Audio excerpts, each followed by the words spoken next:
రైతు సోదరులు తెలంగాణ ప్రాంతంలో వడగళ్ల వర్షాలతో తీవ్రంగా నష్టపోయారు. గడిచిన 24 గంటల్లో సంగారెడ్డి, మెదక్, నిజామాబాద్, ఆదిలాబాద్, వరంగల్ జిల్లాల్లో చాలా ప్రాంతాల్లో వడగళ్ల బీభత్సం సృష్టించాయి.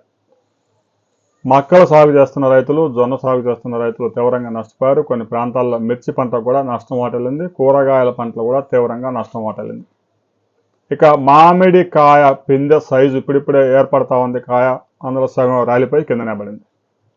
చాలా ప్రాంతాల్లో వడగళ్ల బీభత్సం సృష్టించింది. మరో 2-3 రోజుల పాటు తెలంగాణలో వడగళ్లతో కూడిన పెనుగాలులు అంటే 45 నుంచి 50 కిలోమీటర్ల వేగంతో గాలులతో కూడిన వర్షాలు నమోదయ్యే అవకాశం ఉంది.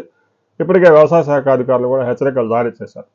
హార్వెస్ట్ చేసిన పంటలు ఏవైనా ఉంటే తడవకుండా కాపాడుకోవాలి రైతులు. ఇక పండ్ల తోటలు ఏవైతే ఉన్నాయో బొప్పాయ, మామిడి ఇలాంటి పంటల తోటలను చేయగలిగింది ఏం లేదు. ఈ వడగళ్ళకి నష్టం జరిగిపోయిన తర్వాత చూసుకోవడం తప్ప వాటిని కాపాడుకోవడం సాధ్యం కాదు.